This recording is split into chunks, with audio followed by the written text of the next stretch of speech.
প্ৰহাৰ কৰি ভাঙি দিলে এটা ভৰি। আৰু জনাব বিচাৰিছোঁ এই খবৰৰ সবিশেষ তথ্য।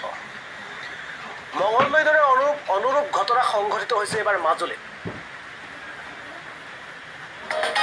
শ্ৰেণীকোঠাৰ ভিতৰত সহপাঠীৰ ভৰি ভাঙিলে অন্য এগৰাকী সহপাঠীয়ে ভাঙিলে।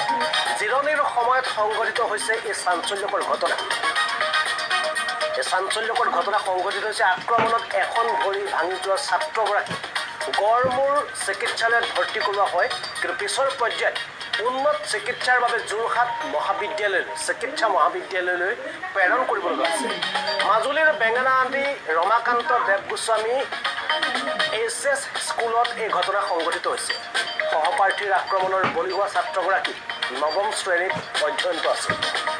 আৰু এই মুহূৰ্তত জনাইছে বিশেষ খবৰটো এবাৰ মঙলদৈৰ দৰে অনুৰূপ ঘটনা সংঘটিত হৈছে মাজুলীত। কিয়নো মঙলদৈত কিছুদিনৰ পূৰ্বে এগৰাকী ছাত্ৰই অন্য এগৰাকী ছাত্ৰক আক্ৰমণ কৰি তেওঁলোকে এগৰাকী ছাত্ৰক মৰিয়াই তেওঁলোকে মৃত্যুমুখলৈ ঠেলি দিছিল।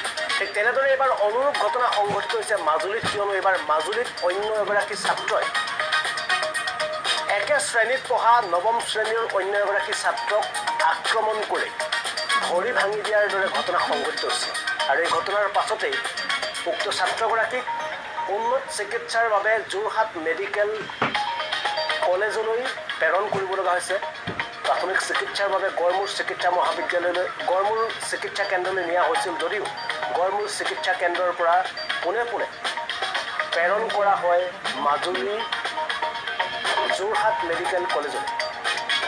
আৰু এই ঘটনাই এতিয়া চাঞ্চল্যৰ সৃষ্টি কৰিছে মাজুলীত। কিয়নো মঙলদৈৰ দৰে অনুৰূপ ঘটনা সংঘটিত হৈছে এবাৰ মাজুলীত। আমি পোনে এই ঘটনাৰ সৈতে জড়িত কিছু মন্তব্য আপোনালোকক দেখুৱাবলৈ চেষ্টা কৰিছোঁ।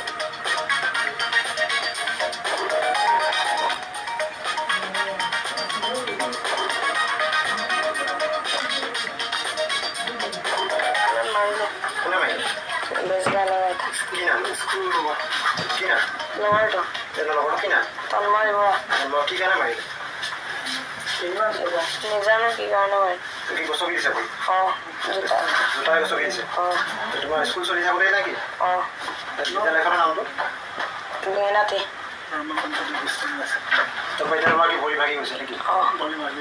প্ৰথমে কালিৰ পৰাই মানে তন্ময় ভাঙা বুলি কৈছে।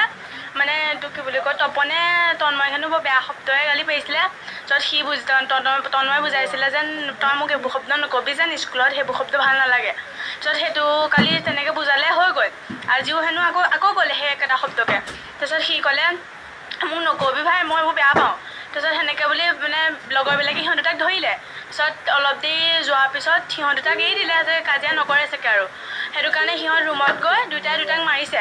আৰু কিছুমান ল'ৰা ছোৱালীয়ে কৈছে যেন সি ভৰিটোত বেঞ্চখন পৰিছে, আৰু কিছুমানে কৈছে তাক মানে সি জোতাৰে মাৰিছে।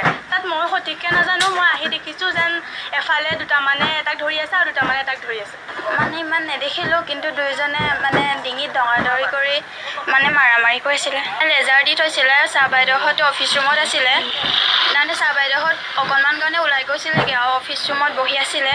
আমি সকলো একে ক্লাছতে বহি আছিলোঁ। নেজানো কেনেকৈ কাজিয়াক হৈ গ'ল আৰু তাৰপিছত ভৰিটো